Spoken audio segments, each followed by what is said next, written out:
Welcome back everyone. আসসালামু আলাইকুম। কি অবস্থা সবার? সবাই নিশ্চয়ই ভালো আছেন। তো আমার আজকের ভিডিওটি 2023 সালে যারা ভিডিও বানিয়ে ইউটিউবে বা ফেসবুকে একজন কন্টেন্ট ক্রিয়েটর হিসেবে যাত্রা শুরু করতে যাচ্ছেন তাদের জন্য। কারণ আজকের এই ভিডিওতে আমি এমন 5টি সত্য বিষয় আপনাদের সামনে তুলে ধরবো যে বিষয়গুলো আপনাকে কেউ জানাবে না, কিন্তু আপনি যখন অ্যাজ এ কন্টেন্ট ক্রিয়েটর হিসেবে এই প্ল্যাটফর্মে যাত্রা শুরু করবেন, প্রতিটি পদে পদে আপনি এই সত্য বিষয়গুলো বাধা অনুভব করবেন এবং এই বাধা যদি আপনি টপকাতে না পারেন, একটা সময় আপনি এই প্ল্যাটফর্ম থেকে ছিটকে পড়বেন। আমার মনে হয় এই 5টি সত্য যদি পূর্ব থেকে আপনার জানা থাকে এবং আপনি যদি এই বাধাগুলো টপকানোর একটা প্রিপারেশন নিয়ে রাখেন, তাহলে আপনার চলার পথটা কিছুটা মসৃণ হবে। তা আমরা এখানে বেশি কথা না বলে মূল ভিডিও শুরু করবো এবং মূল ভিডিও শুরু করার পূর্বে চ্যানেলটি সাবস্ক্রাইব করে পাশের বেল আইকনটি অন করে রাখার রিকোয়েস্ট থাকলো, আর যদি অলরেডি করে থাকেন থ্যাংক ইউ সো মাচ। চলুন আমরা ভিডিওটি স্টার্ট করছি।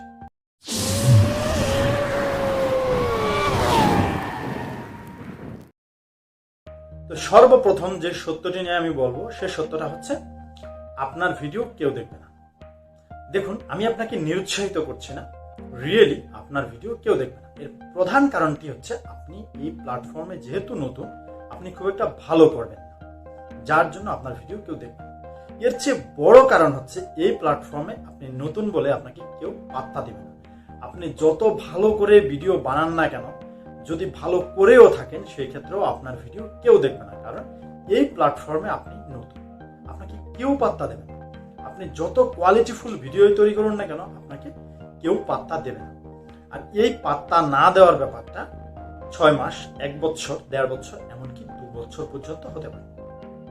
একটা উদাহরণ দিই, আমি সর্বপ্রথম যে চ্যানেলটা খুলেছিলাম, আমার সেই চ্যানেলটা বর্তমানে নেই, আমি ডিলিট করে দিয়েছি অন্য একটা কারণে। ওই চ্যানেলটা খোলার পরে আমি আমার ফেসবুক প্রোফাইলে, অর্থাৎ আমার পার্সোনাল ফেসবুক প্রোফাইলে আমার ওই চ্যানেলের লিঙ্কটা আমি শেয়ার করেছিলাম এবং সবাইকে সাবস্ক্রাইব করার জন্য রিকোয়েস্ট করেছিলাম। আমার ফেসবুকে 1500-এরও বেশি ফ্রেন্ড থাকা সত্ত্বেও মাত্র 70 থেকে 80 জন লোক আমার চ্যানেলটি সাবস্ক্রাইব করেছে। কিন্তু তারা সাবস্ক্রাইব করলেও আমার ভিডিওর ভিউ হয়তো 12টা, 13টা, 14টা, 15টা, 20টা, 35টা এরকম। জাস্ট হয়তো বা এই 70-80 জন আমার মুখের দিকে তাকিয়ে আমার চ্যানেলটা সাবস্ক্রাইব করেছে, বাট ভিডিওটা কেউ দেখে। আর এই 1200-1500-এর মধ্যে মাত্র 70-80 জন, তাহলে দেখুন আপনার যারা পরিচিত, আপনার ফ্রেন্ড লিস্ট আছে, আপনার কাছের লোকজনে যদি আপনার ভিডিও না দেখে, তাহলে যারা আপনার পরিচিত না তাদের কাছ থেকে আপনি কি আশা করতে পারেন? তো আপনাকে এই 1.5-2 বছর পাত্তা না দিলেও আপনাকে লেগে থাকতে হবে। আপনার ভিডিওর কোয়ালিটি যদি ভালো হয়, আপনার ভিডিওর ভিতরে যদি দম থাকে, আপনার ভিডিওর ভিতরে যদি ভালো টপিক থাকে, তাহলে অবশ্যই একটা সময় না একটা সময় আপনি এই প্ল্যাটফর্মে অবস্থান করে নিতে পারেন। সো আপনাকে কেউ পাত্তা না দিলেও আপনি লেগে থাকতে হবে। ওকে, আপনার ভিডিও কেউই না দেখুক, আপনি ভিডিও বানাবেন, আপলোড করবেন। একটা জিনিস সবসময় খেয়াল রাখবেন, যাতে ভিডিওর কোয়ালিটিটা মেনটেন করেন। ওকে, 2 নম্বর যে সত্য বিষয়টা সেটা হচ্ছে আপনি যেহেতু নতুন, আপনার ভিডিও জঘন্য হবে। সবার ভিডিও জঘন্য হয়, আমি আপনাকে আবারও বলছি, আমি আপনাকে নিরুৎসাহিত করছি। আমি যখন সর্বপ্রথম ভিডিও বানিয়েছিলাম, আমার ভিডিওগুলো জঘন্যই হয়েছিল। এবং আপনাকে সত্য কথাটা বলি, আমি যখন সর্বপ্রথম ভিডিও বানাতাম তখন আমি এই ক্যামেরার লেন্সের দিকে তাকিয়ে কথা বলতে পারতাম না, যার জন্য আমার এই চ্যানেলেও সর্বপ্রথমের ভিডিওগুলো যদি আপনি দেখেন, দেখবেন কোনো ফেস ক্যাম ভিডিও নেই, কারণ আমি ক্যামেরার দিকে তাকিয়েই কথা বলতে পারছিলাম। তো নতুন অবস্থায় সবার ভিডিওই জঘন্য হয়। আপনি বড় বড় ইউটিউব চ্যানেল যারা আছে, মাজাল বা তৌহিদ আফ্রিদির ভিডিওর চ্যানেলের প্রথম ভিডিওগুলো আপনি দেখে আসতে পারেন। তাদের প্রথম ভিডিও এবং লাস্ট ভিডিওর মধ্যে আকাশ এবং পাতাল ডিফারেন্স। তো তার জন্য আপনি যেহেতু নতুন, আপনার ভিডিও জঘন্যই হবে, কিন্তু আস্তে আস্তে এই জিনিসটা ডেভেলপ হবে। আজকে আমি যে ভিডিওটা বানাচ্ছি, আজকের এই ডেটে, এই সময়, ঠিক আগামী বছরের এই ডেটে, এই সময় আমি যে ভিডিওটা বানাবো সেটা আরো অনেক ভালো কোয়ালিটিফুল হবে এবং আরো অনেক ডেভেলপ হবে, এটাই সত্য। এবং আমি আগামী বছরের এই দিনে আমার এই ভিডিওটা নিয়ে হাসাহাসি করবো যে আমি কি বানিয়েছি। ওকে, আপনার ভিডিও জঘন্য হলেও আপনাকে ভিডিও বানানো চালিয়ে যেতে হবে এবং ডেভেলপ করার চেষ্টা করতে হবে। ওকে, একটা সময় না একটা সময় আপনার ভিডিও ঠিক বর্তমান যারা বড় বড় ইউটিউবার আছে তাদের ভিডিওর সমান পর্যায়ে না গেলেও কাছাকাছি চলে যাবে, এটা নিশ্চয়। সো আপনাকে চেষ্টা চালিয়ে যেতে হবে, ভিডিও বানানো কোনোভাবেই বন্ধ করা যাবে না।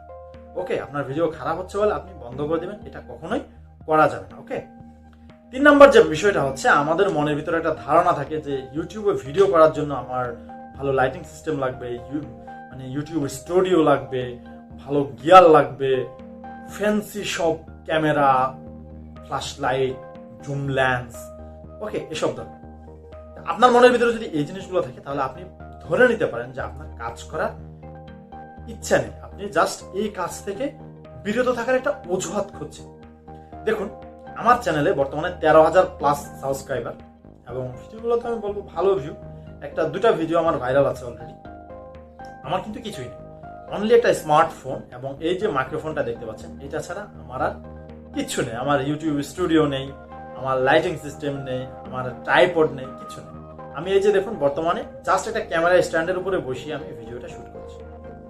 তো দেখুন, এগুলোর জন্য আসলে কোনো কিছুই থেমে থাকে না, এগুলো হচ্ছে জাস্ট কাজ না করার একটা অজুহাত মাত্র। ওকে, আমি আজকে এই 13,000 সাবস্ক্রাইবার পর্যন্ত চলে এসেছি ইনশাল্লাহ আপনাদের সাপোর্টে, কোনো কিছুই ছাড়া। সো আপনিও পারবেন, একদম সহজে এটা করা সম্ভব। সো এই সমস্ত জিনিস নাই বলে অজুহাত খুঁজবেন না, যা আছে জাস্ট একটা স্মার্টফোন হলে আমার মনে হয় আপনি ভিডিও বানানো শুরু করতে পারেন। এবং শুরুর দিকে আমার কিন্তু মাইক্রোফোনটা দেখতে পাচ্ছেন, এটাও ছিল, আমি জাস্ট একটা হেডফোন দিয়ে ভিডিও বানাবো। ওকে, তো আপনিও আমার মতো এভাবেই শুরু করুন, একটা সময় সবকিছু হয়ে যাবে। সময় আপনাকে সবকিছু ম্যানেজ করে দিবে এবং সময়ের প্রয়োজনে আপনি সবকিছু ম্যানেজ করতে পারবেন। ওকে, এটা গেল 3 নাম্বার। 4 নাম্বার যে সত্য বিষয়টা আপনাকে বলবো সেটা হচ্ছে, কখনোই আপনি টাকা উপার্জন বা ফেম, খ্যাতি এগুলোর জন্য ভিডিও বানাবেন। এগুলোর জন্য ভিডিও বানালে কি হবে, আপনি একটা স্বপ্নের বেঘরে থাকবেন যে কখন আমি এই চ্যানেল থেকে টাকা ইনকাম করব, কখন আমি এই চ্যানেলের মাধ্যমে ভাইরাল হয়ে একজন আন্তর্জাতিক ইউটিউবার হিসাবে আমি পরিচিতি লাভ করব। এগুলো আপনার কন্টেন্ট তৈরি করার ক্রিয়েটিভিটি এবং কন্টেন্ট তৈরি করার যে একটা মানে ভালো মন মানসিকতা, সেটাকে নষ্ট করে দেবে। এরা আপনার মাথার ভিতরে জেঁকে বসবে এবং এই চিন্তাগুলো একটা সময় করবে কি, আপনাকে কুরে খাবে, এবং এর ফলে আপনি ভালো ভিডিও বানাতে পারবেন না, যার কারণে আপনার ভিডিও মান হারাবে এবং আপনার ভিডিও কখনোই ভাইরাল হবে না। একটা সময় আপনি এই প্ল্যাটফর্ম থেকে ছিটকে পড়বেন। কিভাবে ছিটকে পড়বেন, আপনি হচ্ছে হতাশায় ভুগবেন যে হায় কোনো কিছুই তো হলো না। ওকে, তো আপনার এখন প্রশ্ন থাকতে পারে, তাহলে আমি কেন ভিডিও বানাবো? দেখুন, এই যে আমি আজকে এই ক্যামেরার লেন্সের দিকে তাকিয়ে কথা বলতে পারছি, এটা কিন্তু আমার এই ইউটিউব প্ল্যাটফর্ম থেকে শেখা। সো আপনিও শিখুন না। বর্তমানে কিন্তু দেখুন, আমাদের শিক্ষা প্রতিষ্ঠানগুলো থেকে কোনো কিছুই প্রেজেন্ট কিভাবে করতে হয় এই জিনিসটা কোথাও শেখায় না। আমি মনে করি এই ইউটিউব প্ল্যাটফর্মটা হচ্ছে আপনার কোনো কিছু প্রেজেন্টেশন কিভাবে দিতে হয় সেটা শেখার একটা মাধ্যম। চোখের দিকে তাকিয়ে কথা বলাটা অন্তত শিখুন। ওকে, তো এই টাকা উপার্জন এবং ফেম অর্জন করা, এটাকে সবসময় একটা বোনাস পয়েন্ট হিসেবে ধরে নেবেন। হলে হলো, না হলে গুলিমারি লাগবে না।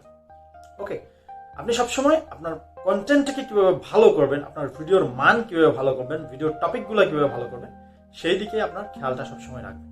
ওকে, এবং আপনি সবসময় চেষ্টা করবেন এই ইউটিউব প্ল্যাটফর্ম থেকে কোনো কিছু শেখার জন্য এই প্ল্যাটফর্মে আসবেন, টাকা উপার্জন বা ফেমের জন্য নয়। সেটা যদি হয়েই থাকে, সেটা হবে আপনার জন্য বোনাস পয়েন্ট। এটা সবসময় মাথায় রেখে ভিডিও বানানো শুরু করবেন।